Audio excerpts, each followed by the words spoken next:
Hi guys, ஒரு Instagram பிரபலம் also உங்க ஸ்கூல் டீச்சரு 2 வருஷமா ஒருத்தன் ஃபாலோ பண்ணியிருக்கான். இன்ஸ்டாகிராம்ல மட்டும் இல்ல, ரியல் லைஃப்லயும் கூட. கூடா நட்பு கேடா முடியும்னு சொல்லுவாங்க. அதே மாதிரி ஒரு 22 வயசு உள்ள ஒரு பையன் 2 வருஷமா ஃபாலோ பண்ணி சோசியல் மீடியால இருக்கட்டும், ரியல் லைஃப்லயா இருக்கட்டும், அது ஒரு கடைசியில பேசாம அவாய்ட் பண்ற ஒரே காரணத்துக்காக ஒரு செகண்ட்ல எடுத்த முடிவு. இன்னைக்கு ஒரு 8 வயசு பையன் வந்து பாத்தீங்கன்னா அம்மாவை இழந்து நிக்கிற ஒரு நிலைமை. ஒட்டுமொத்த கர்நாடக ஸ்டேட் இப்ப இதை பத்தி தான் பேசிக்கிட்டு இருக்கு. இன்னைக்கு வந்து அந்த தீபிகான்னு சொல்ற அந்த ஸ்கூல் டீச்சருக்கு அன்னைக்கு என்ன நடந்துச்சு அப்படின்னு தான் இந்த வீடியோ நம்ம பேச போறோம். வீடியோக்குள்ள போறதுக்கு முன்னாடி நம்ம சேனலுக்கு இப்பதான் புதுசா வரீங்க அப்படின்னா ப்ளீஸ் சப்ஸ்கிரைப் பண்ணுங்க. நீங்க இந்த மாதிரி சப்ஸ்கிரைப் பண்ணி கொஞ்சம் எங்கேஜ் ஆனாதான் நிறைய வீடியோஸ் போடுறதுக்கு எனக்கு ஒரு மோட்டிவேஷனா இருக்கும் அப்படின்னு சொல்லிட்டு நீங்க let's go to the video. ஜனவரி 20, 2024 ஸ்கூல் போறதுக்காக எப்பயும் போல என்ன பண்ணுவாங்க, ஸ்கூட்டியில பஸ் ஸ்டாண்ட் போயிட்டு அங்க பஸ் பைக்கை போட்டு பஸ் ஏறி ஸ்கூலுக்கு போயிடுவாங்க. அன்னைக்கு வந்து பஸ்ஸை மிஸ் பண்ண ஒரே காரணத்துக்காக ஸ்கூட்டிலேயே ஸ்கூல் போயிருக்காங்க. போனதுக்கு அப்புறம் எதிர்த்து அவரோட கணவன் லோகேஷ் வந்து பாத்தீங்கன்னா தீபிகா கால் பண்ணிருக்காங்க. மொபைல் வந்து சுவிட்ச் ஆஃப்ல இருந்திருக்கு. உடனே அதே ஸ்கூல்ல ஒர்க் பண்ற மற்றொரு ஸ்டாஃப் கால் பண்ணி கேட்கும்போது உங்க ஒய்ஃப் தீபிகா 12 மணிக்கு ஸ்கூல்ல இருந்து ஸ்கூட்டி எடுத்துட்டு எங்கேயோ போயிட்டாங்க அப்படின்னு சொல்ல பதறி போய் எங்கே போயிருப்பாங்க. ஏன்னா பொதுவா வந்து பாத்தீங்கன்னா அவங்க வந்து ஹஸ்பண்ட சொல்லாம எங்கேயும் வெளியே போறது கிடையாது சொல்லிட்டு மற்ற எங்கெல்லாம் போயிருக்க முடியுமா, ரிலேட்டிவ் வீடு எக்ஸெட்ரா பல கோணங்களை வந்து பாத்தீங்கன்னா கணவன் ஒவ்வொரு இடமா விசாரிக்கிறாரு. பட் எல்லாரும் சொன்ன ஒரே பதில் தீபிகா இங்க வரல, நான் பார்க்கல, லாஸ்டா இப்ப பார்த்து இப்ப பேசினேன் அதுதான் சொல்லியிருக்காங்க. அதுக்கப்புறம் அவர் வழி இல்லாம போலீஸ் ஸ்டேஷன்ல போயிட்டு ஒரு மிஸ்ஸிங் கேஸை ஃபைல் பண்றாங்க. இந்த மாதிரி என் மனைவி வந்து காணாம போயிட்டாங்க, ஸ்கூல் போனாங்க, ஸ்கூல்ல இல்ல, எங்கே போனாங்கன்னு தெரியலன்னு சொல்லிட்டு மிஸ்ஸிங் கேஸை ஃபைல் பண்ண போலீஸ் வந்து பாத்தீங்கன்னா என்கொயரி வந்து ஸ்டார்ட் பண்ணிருக்காங்க. ஸ்டார்ட் பண்ணி கண்டுபிடிக்கிறாங்க தீபிகாவில் அவங்க யூஸ் பண்ண பைக்கு. கிராமத்துல லோக நரசிம்மன் சொல்லிட்டு ஒரு மலையடி வர கோயில் ஒண்ணு இருக்கு. அந்த கோயிலுக்கு கீழே அவங்க ஸ்கூட்டி வந்து கிடைக்குது. அவங்க ஸ்கூட்டி மட்டும் தான் கிடைச்சிச்ச ஒழிய அவங்க வந்து கிடைக்கவே இல்லை. அதே இடத்துல பல இடத்துல வந்து பாத்தீங்கன்னா போலீஸ் வந்து தேடி இருக்காங்க. பட் எங்கேயுமே கிடைக்கல. இது ஸ்கூட்டி கிடைச்சி 2 நாள் ஆகுது. கணவன் லோகேஷ் வழியே தெரியல, தன் மனைவி எங்கே போச்சுன்னு சொல்லிட்டு சுத்தமா தெரியாம வேற என்ன பண்ணுவ, தானே களத்துல இறங்கி தேடினா மட்டும்தான் அதுக்கு ஒரு முடிவுன்னு சொல்லிட்டு தானே களத்துல இறங்க ஆரம்பிக்கிறாங்க.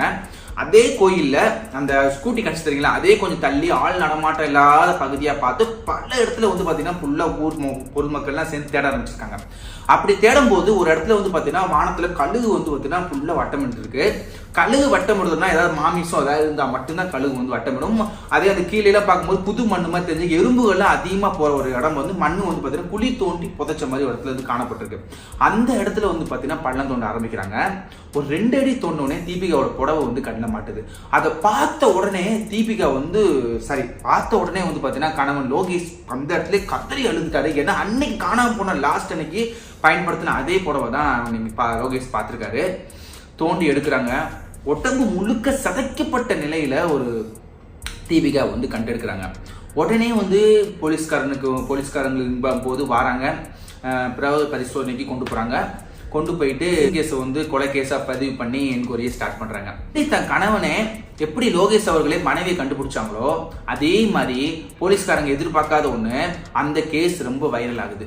நிறைய பேர் இதை பத்தி பேச ஆரம்பிக்கிறாங்க. நிறைய யூடியூப் எக்ஸட்ரா நிறைய இடத்துல வந்து பாத்தீங்கன்னா இது ப்ராப்ளம் ஆகுது. அப்போது வேற வழியில இந்த கேஸ் எப்படியாவது முடிச்சாகணும்னு சொல்லிட்டு ஒரு சூழ்நிலை தள்ளப்படுறாங்க. இப்போ என்ன பண்றாங்கன்னா தீபிகா யூஸ் பண்ற மொபைல் நம்பரை வச்சு எங்கே லாஸ்டா சுவிட்ச் ஆஃப் ஆயிருக்கு அப்படின்னு சொல்லி பல கோணத்தை விசாரிக்க ஸ்டார்ட் பண்ணும்போது ஒருவேளை தன் கணவன் லோகேஷே மனைவியை அப்போதான் ஒரு விஷயம் கண்டுபிடிக்கிறாங்க. இந்த தீபிகா காணாம போறதுக்கு ஒரு மாசம் ஒரு 2 வீக் முன்னாடி வந்து பாத்தீங்கன்னா குடும்ப தகராறு வந்து பெரிய சண்டையா இருக்கு. அடிக்கடி இவங்க 2 பேரும் சண்டை வரத சொல்ல போறாங்க. ஏன் ஒருவேளை இவங்களே கொண்டுட்டு மனைவியை கண்டுபிடிச்சிட கூடாது அப்படின்னு சொல்லிட்டு அந்த கோணத்திலையும் பாத்தீங்கன்னா விசாரணை ஸ்டார்ட் பண்ணும்போது கணவன் லோகேஷ் கிட்ட வந்து விசாரணை ஸ்டார்ட் பண்ணும்போது பல விஷயங்கள் வந்து பாத்தீங்கன்னா தெரிய வருது. நித்தீஷ்னு சொல்லிட்டு ஒரு பர்டிகுலர் ஒரு பையன், நித்தீஷ் பர்டிகுலர் பையன் வந்து தீபிகாவுக்கு வந்து ரொம்ப நாளா நெருங்கி பழகி இருந்திருக்காவும்.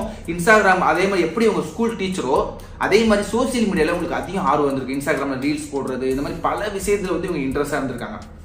அப்படி இன்ட்ரெஸ்டா இருக்கும்போது அந்த ஒரு பையன் இந்த நித்தீஷ்னு சொல்லிட்டு ஒரு பர்டிகுலர் பையன் 22 வயசு உள்ள பையன் இன்ஸ்டாகிராம்ல மட்டும் இல்ல நிஜ வாழ்க்கையிலையும் ஃபாலோ பண்ணி ரொம்ப ஹெல்ப் பண்ண இருக்க. வீடியோ எடுக்கிறதுக்கு, வீடியோ எடிட்டிங் பண்ண, ஷூட் பண்ண, பல இடத்துக்கு போக இப்படி வந்து ஃபுல்லா ஹெல்ப் பண்ணியிருக்கான். அப்படி ஹெல்ப் பண்ணிட்டு இருக்க அந்த பையனோட பேசுறது வந்து ஒரு கிராமத்திலேயே வந்து எல்லாரும் தப்பா பேச ஆரம்பிச்சிருக்காங்க. என்ன இப்ப பார்த்தா பையனோட சுற்றுறான், பையனோட பேசுற அவாய்ட் பண்ண சொல்லிட்டு கணவன் லோகேஷும் வந்து இதனால அடிக்கடி சண்டை வந்திருக்கு. அந்த பையனோட பேசாத, ஸ்டாப் பண்ணிடு அப்படின்னு சொல்லிட்டு ஒரு கட்டத்துல வந்து சரி நான் பேச மாட்டேன் அப்படின்னு சொல்லிட்டு மனைவி ஒத்துக்கிட்டதா வந்து பார்த்தீங்கன்னா லோகேஷ் வந்து வாக்குமூலம் கொடுத்துருக்கான். இது வரைக்கும் நடந்த எல்லா விஷயத்தையும் போலீஸ்காரன் சொன்னதுக்கு அப்புறம் இந்த கேஸை வந்து அடுத்து வந்து நித்தீஷை பிடிச்சாதான் அடுத்து மேற்கொண்டு போகும்னு சொல்லிட்டு நிலைமைக்கு வருது. நித்தீஷை தேட ஆரம்பிக்கிறாங்க. பட் அந்த விஷயம் நடந்துலேருந்து நிதிஷோட போனும் சுவிட்ச் ஆஃப்ல இருந்திருக்கு. அவன் எங்கே போனா வீட்லேயும் கிடையாது, ஃபுல்லா ஆளே வந்து பார்த்தீங்கன்னா காணாமல் போயிருக்கான். ஆனால் ஃபுல்லாக விசாரணை ஸ்டார்ட் பண்ணி நிதிஷை பிடிக்கிறதுக்கு என்ன பண்ணுறாங்க, ஆனால் மொபைல் நம்பர் எங்கெங்கெல்லாம் போயிருக்கு, ட்ராவல் பண்ணி கடைசியாக ஒரே ஒரு டயத்தில் மட்டும் ஆன் ஆகி ஆஃப் ஆயிருக்கு. அந்த இடம் எங்கேன்னு கண்டுபிடிச்சி அங்கே போய் அவனை வந்து அரெஸ்ட் பண்ணியிருக்காங்க. அரெஸ்ட் பண்ணி அவங்க கிட்ட விசாரிக்கும் போது பல திடுக்கிடும் உண்மைகள் வந்து பார்த்தீங்கன்னா போலீஸ்காரங்களுக்கு தெரிய வருது.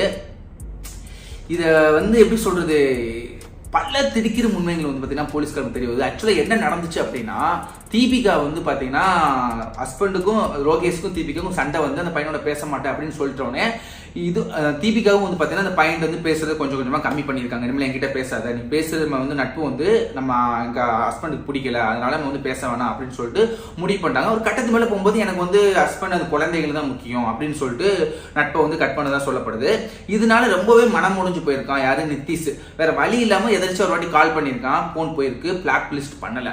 அப்பனா இன்னமும் தன்னை மறக்காத ஒரே காரணத்துக்காக தான் பிளாக் பண்ணல, பிளாக் பண்ணிருப்பான் அப்படின்னு சொல்லிட்டு கெஸ் பண்ணிருக்கான். கெஸ் பண்ணியதுக்காக ஒரு மாஸ்டர் பிளான் ஒன்று போடுறான். என்ன பிளான் போடுறான்னா, அன்னைக்கு வழக்கம் போல வந்து ஸ்கூலுக்கு போயிட்டான்னு சொல்லிக்கலாம். அன்னைக்கு வந்து எதாச்சும் கால் பண்ணியிருக்கா, கால் பண்ணிட்டு அக்கா இந்த மாதிரி எனக்கு இன்னைக்கு பிறந்த நாள், நீங்க எனக்கு விஷ் பண்ணணும் அப்படின்னு சொல்லியிருக்கான். போன்ல விஷ் பண்ணியிருக்காங்க. இல்லக்கா எனக்கு நேரில் வந்து விஷ் பண்ணணும்னு சொல்லியிருக்கான். நேரில் என்னால் வர முடியாது, ஸ்கூல்ல இருக்குன்னு சொல்லிருக்காங்க. ப்ளீஸ் கால் சொல்லிட்டு ரொம்ப கெஞ்சிருக்கான். எனக்கு இதுதான் நம்ம பார்க்குற லாஸ்ட் இதாக இருக்கும், இதுக்கப்புறம் நான் ஸ்டெப்பே பண்ண மாட்டேங்க, நானே விளைக்கிறேங்க, என் தம்பிக்காக இவ்வளோ நாள் பண்ணியிருக்கேன், எனக்கா இன்னைக்கு ஒரு நாள் மட்டும் எனக்கு நேரில் வந்து கேக் வெட்டி எனக்கு விஷ் பண்ணுங்க, நீங்கள் விஷ் பண்ணாதான் எனக்கு அப்படின்னு சொல்லி மைண்ட் வாஷ் பண்ணி அந்த மலையடுவர் கோயிலுக்கு வர வச்சிருக்கான். ஃபர்ஸ்ட் கோயிலுக்கு வர வச்சதோட ஃபர்ஸ்ட் நான் ஆரம்பத்தில் பேச்சுவார்த்தை தான் போகுது. பேச்சுவார்த்தை கொஞ்சம் நேரம் கலகலப்பாது, சண்டை ஆரம்பிக்கும் போது அக்கம் பக்கத்தில் இருக்க நிறைய பேர் வந்து பார்த்தீங்கன்னா அது டூரிஸ்ட் பிளேஸ், அது ஆக்சுவலாக நிறைய பேர் பார்த்துருக்காங்க. அது ஒரு சில பேர் மொபைல் வீடியோ கூட எடுத்திருக்காங்க. அப்படி எடுத்த வீடியோ மூலியமா தான் போலீஸ்காரங்க ஃபர்ஸ்ட் அந்த வீடியோ வைரலாகி ஸ்கூட்டியை வந்து கண்டுபிடிச்சது ஃபர்ஸ்ட். ஓகேங்களா, சில பேர் வந்து வீடியோ சுதாரிச்சு என்ன பண்ணிட்டா, கொஞ்சம் சமாதானப்படுத்த மாதிரி சரிக்கா சமாதானப்படுத்துற மாதிரி சமாதானப்படுத்தி ஆள் நடமாட்டம் இல்லாத ஒரு இடத்துக்கு கூட்டு போயிருக்கான்.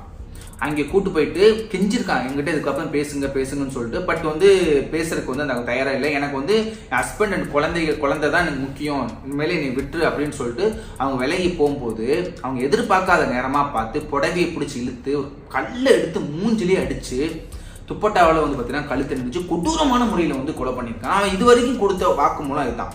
கொடூரமான முறையில் கொலை பண்ணிட்டு மூஞ்சில ஃபுல்லா மூஞ்சியை சதைச்சிருக்கான். அதுக்கப்புறம் என்ன பண்றேன்னு தெரியாம அந்த இடத்துலயே ஒரு குழியை தோண்டி புதைச்சிட்டு அவங்க 2 பேரோட போனை எடுத்துட்டு அவங்க அப்பாவுக்கு லாஸ்ட்டாக ஒரு வாட்ஸ்அப்பில் ஒரு மெசேஜ் பண்ணியிருக்கேன், அப்பா அந்த மாதிரி நான் ஒரு மிகப்பெரிய ஒரு தப்பு பண்ணிட்டேன், ப்ளீஸ் இதுக்கப்புறம் எனக்கு தேடாதீங்க, தங்கச்சிக்கு வந்து ஒரு நல்ல மாப்பிள்ளையை பார்த்து மேரேஜ் பண்ணி வைங்க அப்படின்னு சொல்லிட்டு அவன் வந்து வேற இடத்துக்கு போகிற பிளான் பண்ணி 2 பேர் செல்லையும் சுவிச் ஆஃப் பண்ணிட்டு வந்து கிளம்பிட்டான்.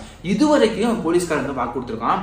பட் அந்த பிரேசரை பதிவு சொல்லிக்கு முடிச்சதுக்கு அப்புறம் தான் கொலை பண்ணுறதுக்கு முன்னாடி ஏதாவது பண்ணானா, ஏதாவது பண்ணி கொலை பண்ணானா, ஏதாவது மோட்டிவ் இருக்கு அப்படின்னு சொல்லிட்டு தெரிய வரும்.